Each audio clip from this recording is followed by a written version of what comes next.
Karin, I mean, women and horses, it's just an inexplicable, maybe, fascination. And so you guys are cheering this, and yeah, why don't you introduce yourselves? And Pebble, you're supposed to be up here too, I think. Oh, yeah. Come on, Pebble, we need a Pebble up here. Drum over Pebble.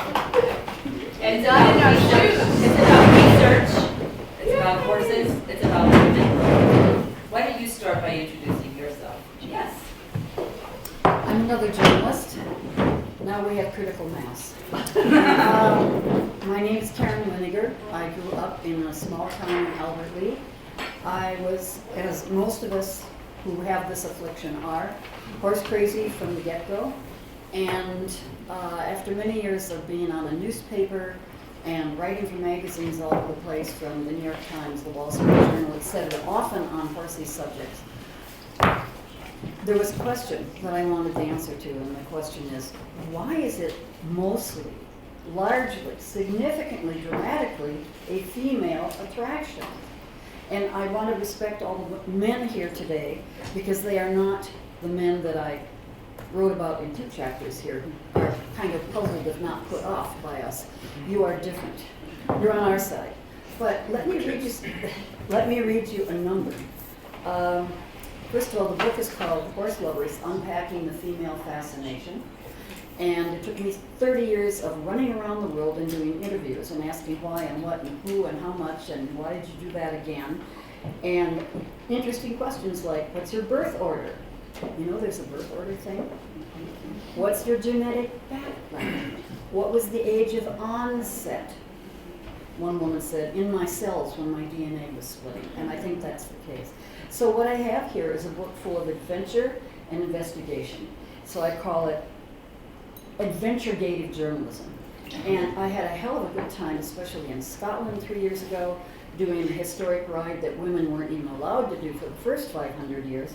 And then the Scottish women said, we're taking this to the Supreme Court of Scotland, and they got the right to do the common ridings. And then they said, we didn't really want to do it, we just wanted the right to do it. And involved singing and drinking whiskey and galloping for about 4 hours, and then having lunch, and then galloping for another 4 or 5 hours. Anyway, I get lost in my story sometimes. I wanted to tell you some numbers, and then I'll tell you about the Midwest Horse Expo experience I had in April and May. According to the American Horse Council, some 38 million American households contain a horse enthusiast. Of them, 1.3% own a horse, 16% participate but don't own, and 13.2% spectate but don't own or participate. I call them the yearners, and I hope that someday their yearnings are fulfilled. The median age of an owner is 38 years old. The median age of participant is 22. Females constitute anywhere from 70 to 85% of those 38 million, depending on the source. Unbelievable, unbelievable. But I saw evidence. I went to Madison, Wisconsin, to what might be the largest horse expo in America in April. It's 3 days, and I kid you not. You been there? Yeah. 60,000 people go through there. So there I am selling my little book and standing there at my booth where my wonderful cowgirl friend is selling gorgeous hats and boots and jewelry and stuff. And the parade of little girls, and the parade of teenage girls, and the parades of moms and grandmothers and aunties, and groups of women, hour after hour after hour, 3 days, 60,000 people go through there, and a few of what I call drug-along husbands. And the husbands trying They have to be drugged before. Yeah, that's right. We give them a little butte, and then we give them a little Lasix. But seriously, yeah, and whiskey, little enticement. They're doing this, yeah, trying to be supportive. And that's not you guys, by the way. That is not you guys, but you've seen it. I've seen it. Anyway, I ran around interviewing people. I interviewed a poet laureate. I followed a farrier. I followed a vet. I followed Ginger Catherine's in the Pryor Mountains, the filmmaker PBS who did the horses, I think in Mongolia first, and then has been documenting the wild horses of the Pryor Mountain Range. But everywhere I found it was largely females doing the rescue, and I got a rescue horse out of a kill pen in Louisiana myself, doing the fundraising, buying the products, going to the clinics, and Jane Smiley and other great authors before me have taken on the question or made the observation that it's little girls who are chiefly absolutely batshit crazy about horses from birth. So here's a little quote from Jane Smiley. She wrote terrific books, one called The Year at the Races. She had a thoroughbred. When I met her, she was teaching literature in the University of Iowa. And she's very tall, and she had Great Danes, and she had a thoroughbred. A very interesting woman. And I had just read 1,000 Acres, which is basically the King Lear story, only done on a farm in Iowa. And since I'm from a farm family in Iowa, I was especially moved, and I went toddling down there to interview her. My golly, 2 weeks later, she won the Nobel? No. Literature Prize, gang, what is it? Pulitzer. Pulitzer. She won the Pulitzer. Okay, points. Jane Smiley. My parents thought I would get over it. Our parents should have been right, but they were wrong. Someday we would have boyfriends, husbands, children, careers. That's what the horses are a substitute for. According to adult theorists, anyway, for what truly horsey girls discover in the end is that boyfriends, husbands, children, and careers are the substitute for horses. Okay, I have a question. It makes life easier for us. It does, absolutely. It makes life easier for us too, so thanks. All right, I have a question for you. One of the questions I ask people all over the world, from New Zealand, which is intoxicating and wonderful and wholesome, and full of great horses, is what's your birth order? Are you a firstborn, only child, first girl after a gap of more than 3 years? Think about that. I don't know why, but I know what. And a whole lot of us fall into that pattern. Whole lot of us. I'm a firstborn. I've met zillions of firstborns and onlys who have horses, and there does seem to be a pattern in that. A lot of us, and this is with apologies to people, the first peoples of all nations, a lot of us white folks are of Scottish, Irish, God knows, English, Norse, German descent. It seems to be in that group of people particularly. And I find that fascinating. At any rate, I would love to answer questions about this, but we have so much to cover. I think what's important to know about the love that girls and women have for horses, and there's many facets, there's not one single answer, but the important thing is it's there at the beginning. You are born this way, and ultimately I ended up toward the end of 30 years of interviewing and talking and asking. I got pointed towards Montana, and I got pointed toward Carroll College, and I got pointed toward Dr. Ann Perkins and the burgeoning new field of anthrozoology, the study of how animals and humans interact in many ways. And that's what she confirmed for me, is that we really are born this way, and those of us who are born this way had ancestors who had a genetic advantage at some point. And why it comes out more in women than men, I think you have to buy the book to read that. Anyway, thank you for listening. We have a lot of interesting people here, and I might leave you with one more quote, because I talked to a lot of damn interesting people. There was a woman who wrote a book called Dark Horses and Black Beauties, Animals, Women of Passion. And it's not my book, but it came close to asking the question that I asked too, which is why? Who? What? Anyway, she said, I just point out that it feels very much like bliss. And that's our relationship to horses, at least as I've experienced it, despite broken ankles, screws in my ankles, concussions. Yes, running through barbed wire fence, getting bucked up, getting dragged, getting bitten, whatever it is. And that's another characteristic, I think. We have a high pain threshold. And horse. And nothing stops us if we love horses. Thank you for listening to me, and I will answer questions later, especially if you.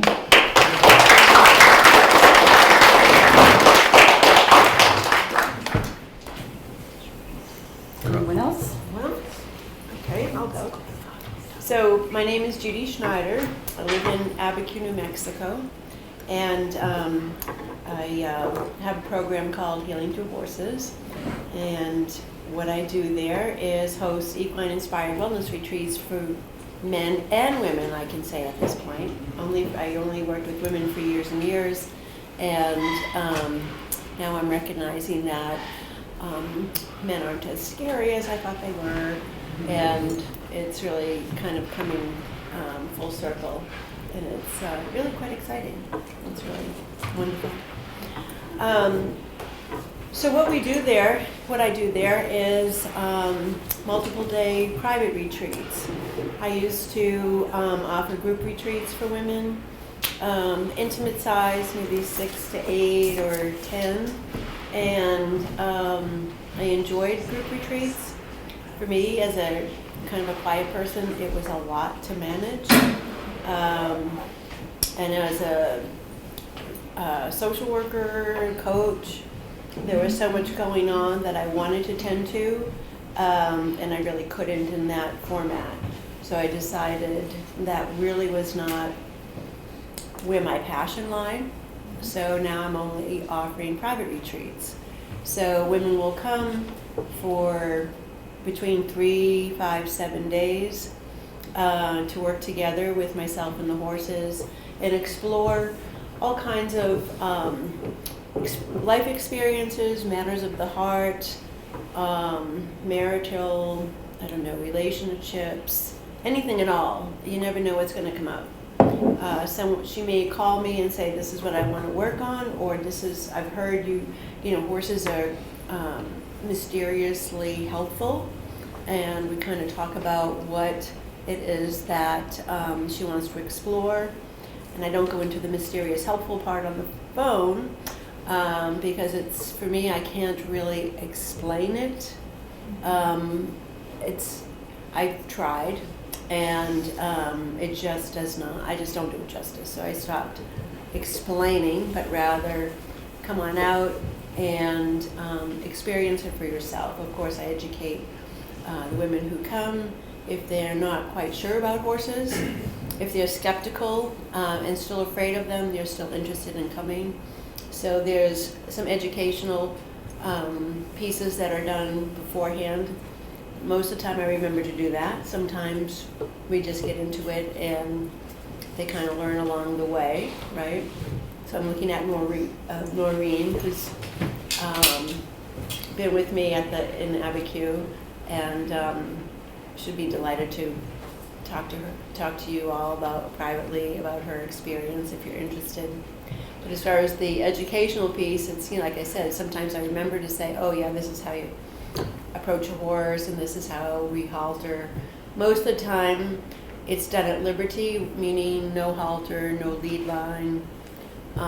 Sometimes we'll end up grabbing a piece of hay string if we're in the middle of something and I need to partner up with the horse very quickly. So the educational piece it's kind of organic. It all kind of comes together and then unfolds, and I want to say it blossoms during our time, and then it continues to kind of trickle through over time. Women have shared with me that it's life-changing, which is wonderful for them, and I'm really quite honored to be part of their journey. The women have told me that they felt, what did she say? She shared with me that she felt like she had the ideal partner, and she felt true love as well, true love in this horse, and she was married for 25 years, and she never felt that undeniable connection, and she wanted to take the horse home with her, but that wasn't. So instead, little pieces of mane or tail, whatever, and she made something special so she could take it home with her. So that's what we're doing. at Healing Through Horses. I love what I do now, and it's real. I feel like it's really what I'm meant to do. And I agree with you, right? It's before we're even born. And out of my whole family, I was the only horse crazy girl. I'm still crazy, horse crazy. And I remember when I was just a kid, there was I lived back east, and there was a silver maple tree, and it had the perfect, the perfect low branch. And I used to pretend that was my horse. Okay, my dad, bless his heart, he made me some rope for the reins. He made little stirrups for me. It was outside the kitchen door. My mother would bring out like peanut butter and jelly because I wouldn't come in for lunch, and she would, tell the horse to slow down. And I'm riding, it's a lunatic, and she said, "Okay, take a bite." And so I'm riding and eating. It was ridiculous, but it was fun. And I don't know where that came from, because like I said, no one else, first girl. First girl. Yeah. I don't know where it came from, but it's just in me, that love for the horse and the respect for the horse as well. So there's more information on my table back there. Feel free to pick anything up. There's some chocolate too. So if you need a little kick, there's some chocolate and peppermints. And if you have any questions about private retreats in general, I'll be happy to answer them. And if you have any more specific private questions, I'll be happy to answer them, in a quiet spot. Can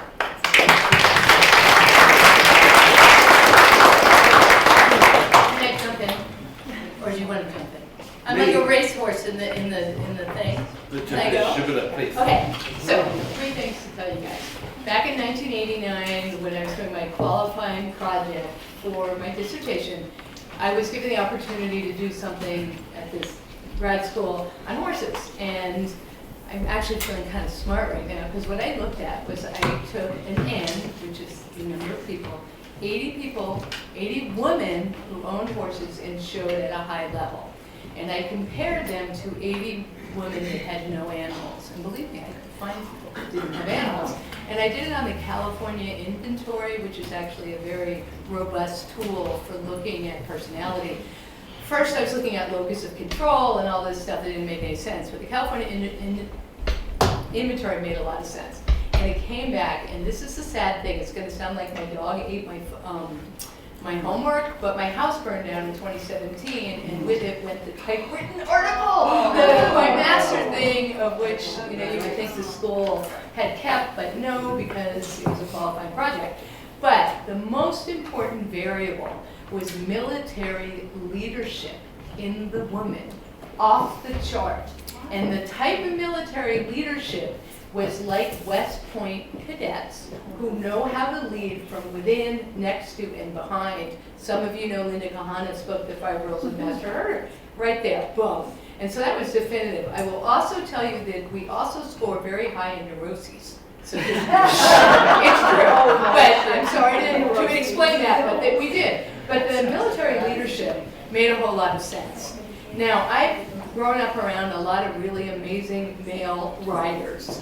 And what I know about these male riders that I've grown up around, many of them have that soft characteristic of leadership that some of their other counterparts don't. I get very upset when we go male-female gender issues. I will say horses don't know our gender. I know that they may know our intention, maybe, but they're mostly picking up as prey animals. Is this safe? Is this not safe? Is this predictable? Is this not predictable? So really, really influenced me a lot. This military leadership made a lot of sense. I've always known to be a very bossy, directive, overwhelming human. I grew up in Boston, what can I tell you? And so I know this about myself, but it really made sense. We have, as women, permission to be assertive. We had, and we've come so far, you guys, come on. I mean, we're kind of backsliding a little bit right now, so to speak, but we've come very, very far. Permission to be assertive, to be clear, to take charge on a horse. And we, as little girls out there doing our little local 4-H horse shows that some of us did, or galloping through the woods, we imagined ourselves equal to men in the world. I don't know if any of the rest of you understand that, but that was my perception, having the gift of the childhood that I had, which on the horse, nowhere else but on the horse. So I really want us to understand that the thing about women and leadership and horses is that it gave us permission. It gives us permission. And so that to me is so, so important. And it also allows men to access something, unless you're in the dominance role, and that's not what we're not talking about that. That's why the whole thing of gentling instead of breaking, all that language is so beautiful. I mean, literally, that's new, you guys. What's that, 10 years? You know, it'd be so interesting to have someone do the retrospect of how our words have changed. We don't use horses. We work with horses. We don't use them. Nobody uses them. And understanding this sort of twist of, well, not nobody, lots of people do. But we don't, the people we don't hang out with don't. But we're slowly bringing in a little definition and understanding of what connection is. This beautiful, compassionate, curious. And that's why I'm so excited about what I'm seeing here in the last few days. I'm like, wow. You know, so anyways, I just thought that, and as I said, the military leadership thing made such sense, and it ain't what we got now, obviously. I mean, we're not the Department of War. We're not, in no political things aside, we're talking about that old piece. People often talk about what an amazing rider Ronald Reagan was. However, I don't know if any, I have to throw this one out, and I should be quiet now, but I don't know if any of you know he abandoned all his Arabians up in Sacramento, and they all had to be rescued, which was an incredibly sad story. I was involved in a horse rescue piece, but some of the greatest riders have that ability to lead from within in collaboration. And as women, we understand that. And traditionally, the only place we were really allowed to do it was with children, right? And some of us weren't the best at that. Not to, hello. but anyway, so that's my little piece, and now I'm going to be quiet for 5 minutes.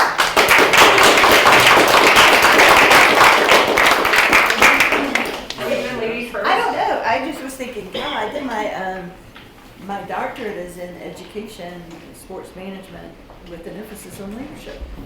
Boom! Boom! Look at you! So I'm like, oh, that makes sense now. But I don't know, in your birth order, do you have surprise in there? Because that's what I was. If you had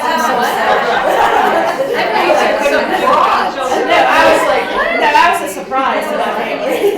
How many years after previous sibling? 5. See, your first child again. Yeah. Right? What about medical trauma or those mothers who were told they should not have children? And then it's like I end up getting pregnant but high stress levels.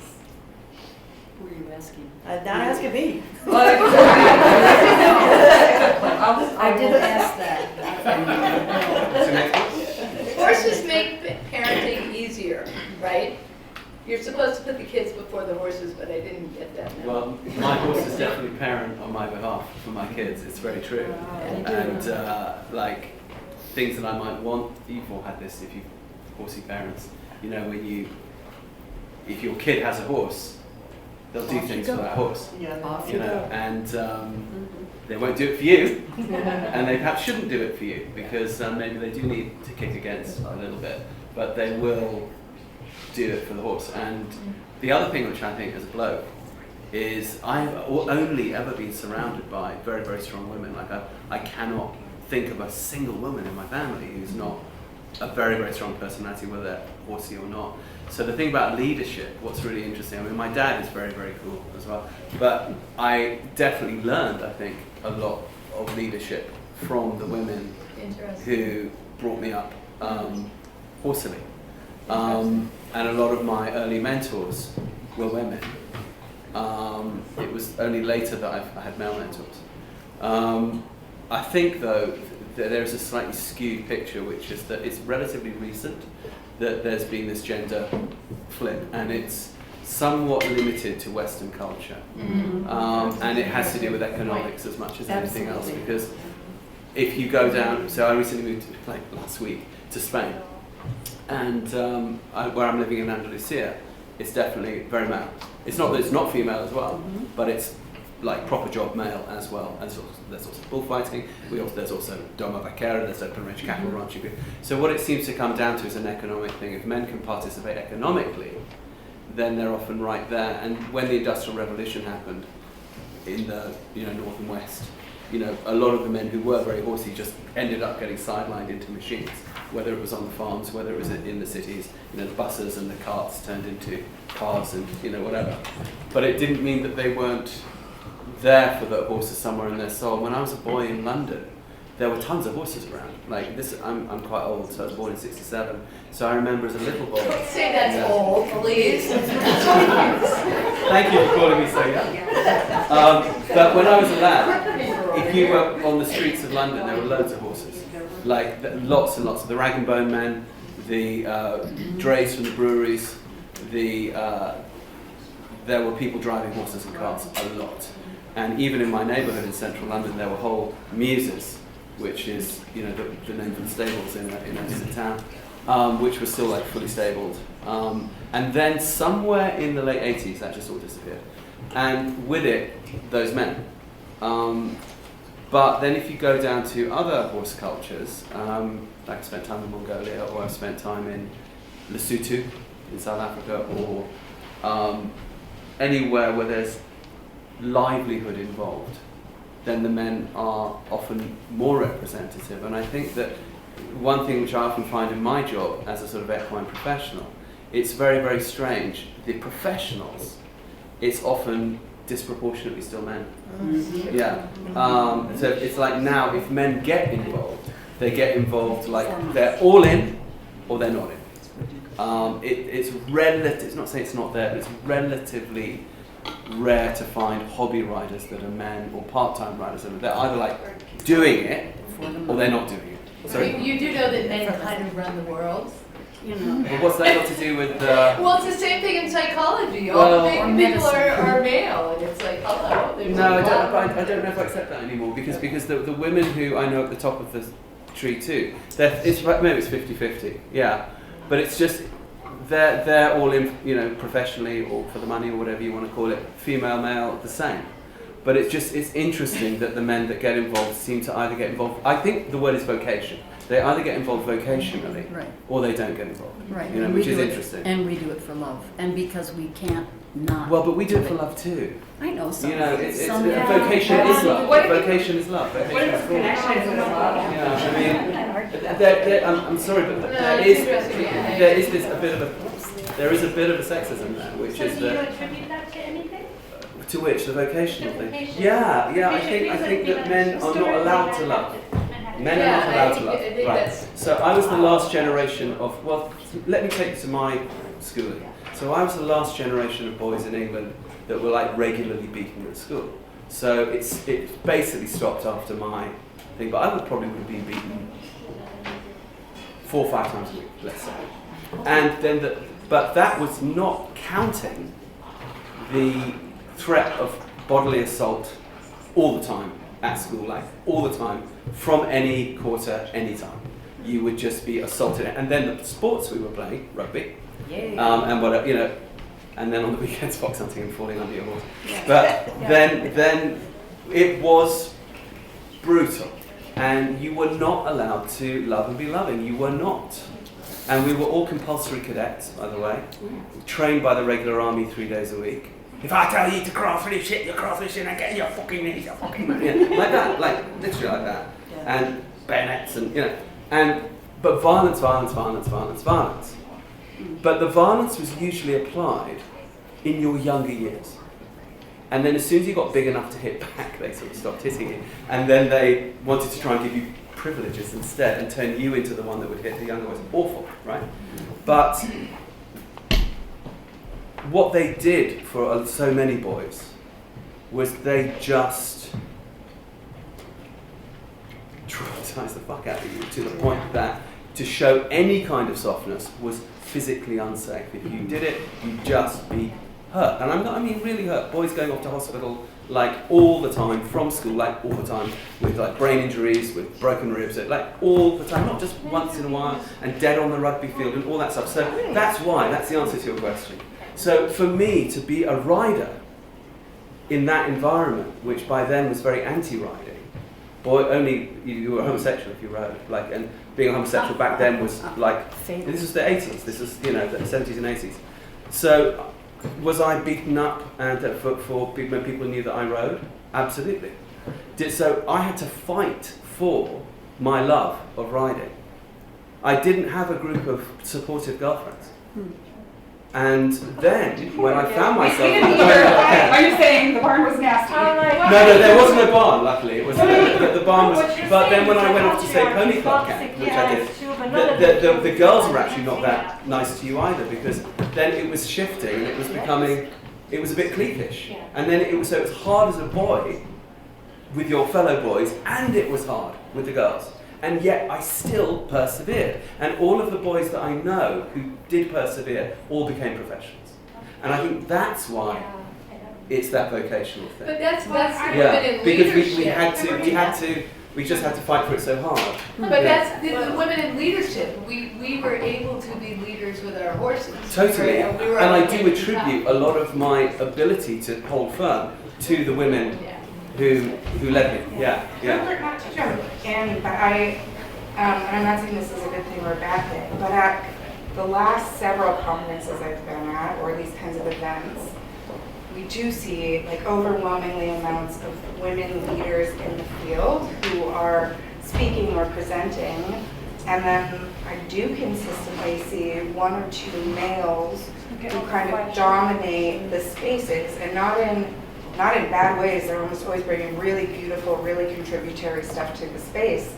And I think it's really interesting in this dynamic of a discussion about women in horses, that it does seem like the conversation has shifted back towards men in horses.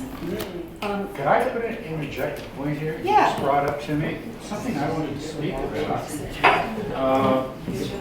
Your point about the men suddenly dominating, right? What? Now that's something that in my world I run into all the time. Which is that what? I wanted to. Yeah. Well, that we know the percentages. In my clients, people who I work with horses, I'll bet it's 90% at least. I'm sorry, what's your role? Can we just, I'm so sorry, because I'm going to be the bossy Bostonian. We have a lot of people that want to talk about women in leadership. And Well, I'm leading to that right now. okay, but we went from people saying, please, let's hear from some of the women. Okay. And I'm not I do have one point I want to make. Of course you do. And the thing is what I run into so much is that my clients do not have, I'm sorry, maybe you'll stone me. They don't have the cojones to stand up to the men. Well, we're trying. This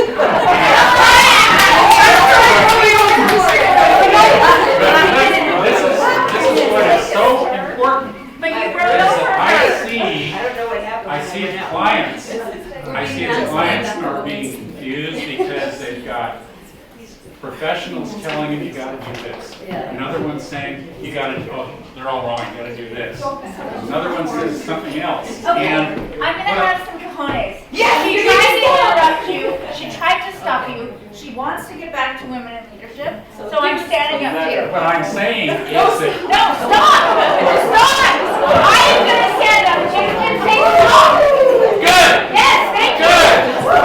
And now stop.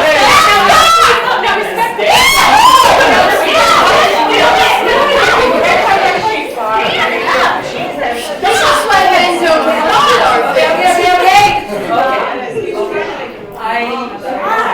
I obviously Shouldn't leave the room. I just want her to talk about what we're going to do. Yeah, we had a bunch of hands topic. that came up. Well, I mean, I don't have anything particular to say, but you know what, I'm sorry that I had to step out.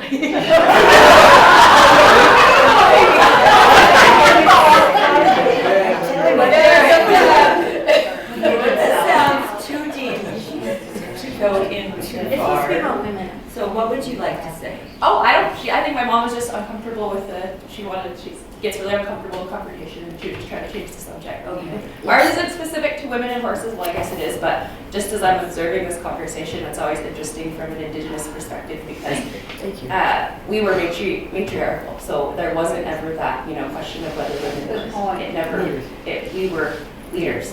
We were warriors as well. We were equal. It was never this dichotomy of you're this or that. That was the fluidity of who we are. It was just weird, disrespected as women. The matriarchs, when the ladies would walk in the room, like my grandma, if she walked into the room, all the kids would fall in line. When my grandma spoke, you would listen. And so, it takes, when I say I come from a very long line of strong women, but I also come from a very long line of humble men who, with, that they think I can do. They know I can do just as much as them, and I'm just as valuable, and we work, tandem together. And I was raised to have a voice, and so, it was. I was getting frustrated too. I was like, I want to hear the women and the women talk, Okay, this is awesome. So, historical culture has a way of sometimes bringing us back to a center where we need to be. So, okay. Can I say something? Yes, of course. Just a quickie. Yeah, no, don't have to be quickie. Just say what you need to say. When I was a little kid, I didn't want to be my horse's leader. I wanted to be my horse's partner.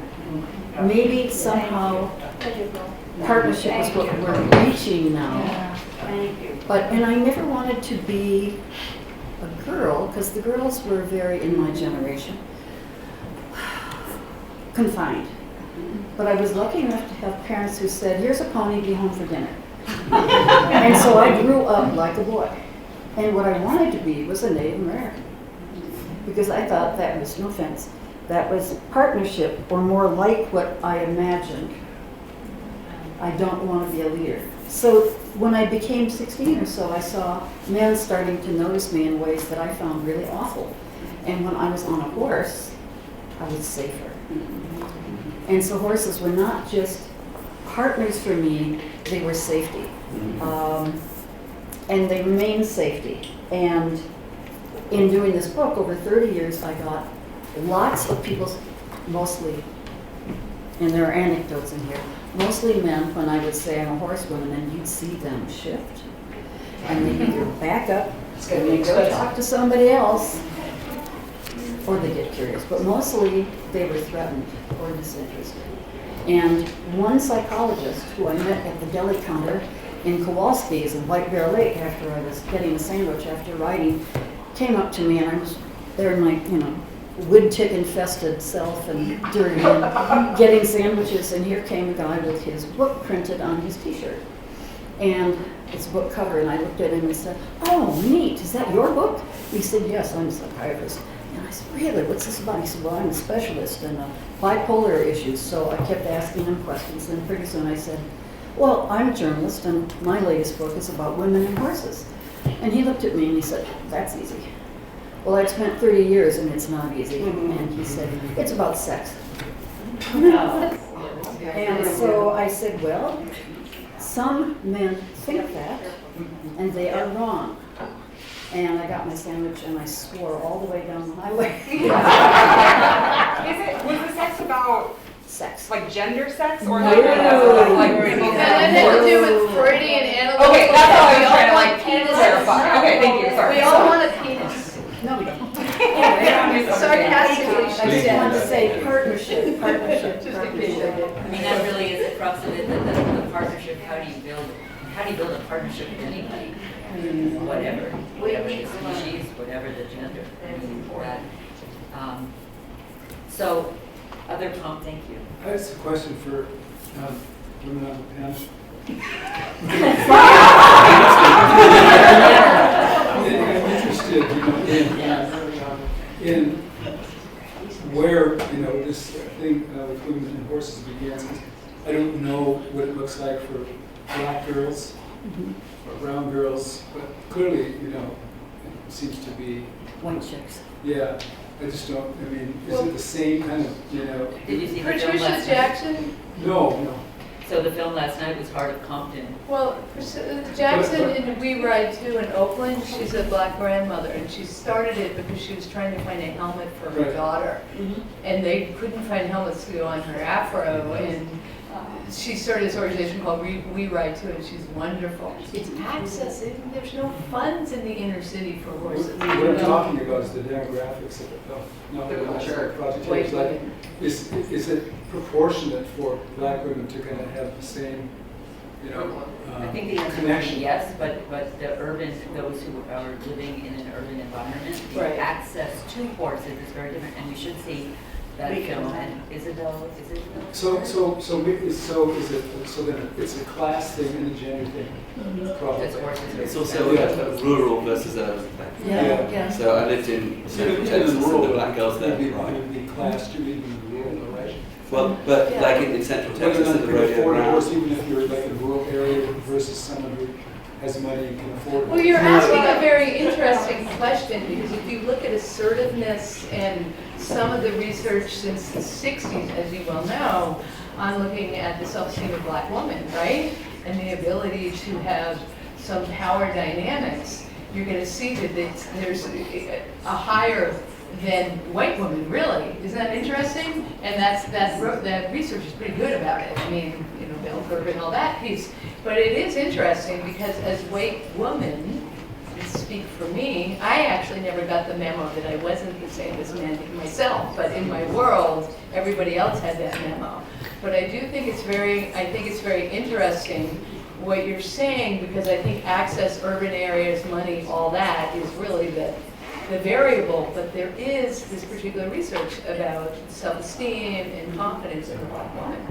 It's interesting. That doesn't But sort I- of play out in different venues, though, like what you're talking about is like West Point and something like that. No, I'm talking about Cole's Well, I research. mean, earlier about leadership, West Point. No, that was mine, West Point earlier, but I'm talking about now, in today, and and access to horses for inner city is not, but you look, there are some great brown riders out there, some young girls, I mean, beautiful. But I used to curry. I will say, Anyway. I met Patricia Jackson, and she's from, We Ride Too. Yeah, from LA. No, And she's Oakland. Oakland? Yeah. And she said, you know, she wanted to start a riding, or go take riding lessons.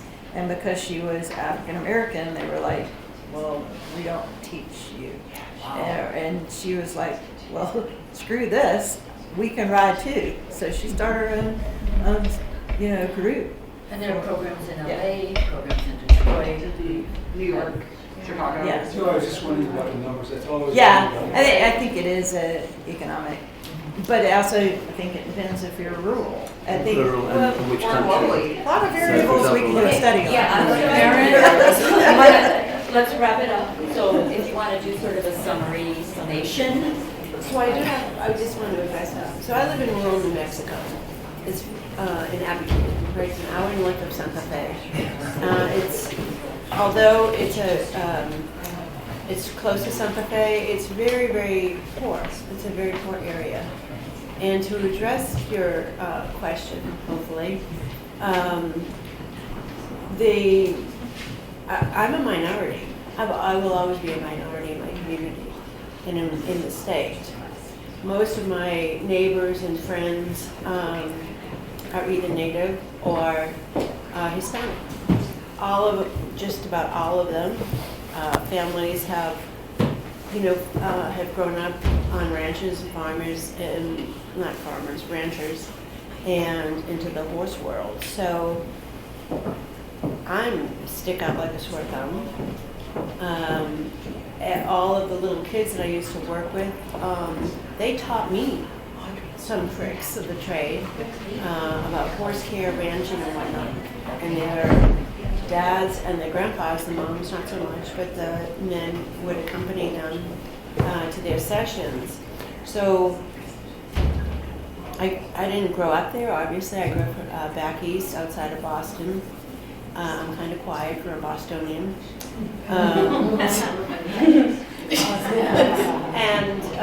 Just saying. Or maybe I'm kind of loud. There's diversity.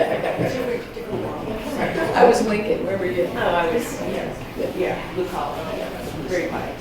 So, so I think I think hopefully to address your question is I think it's the ability to be part in a community that's open and receptive. Whoever said they weren't going to teach children who are black, that's absolutely disgusting. They're children. We're all equal in our hearts. That's how I like to see it. And I think it's just a matter of tradition, values, where you live, the importance of accepting.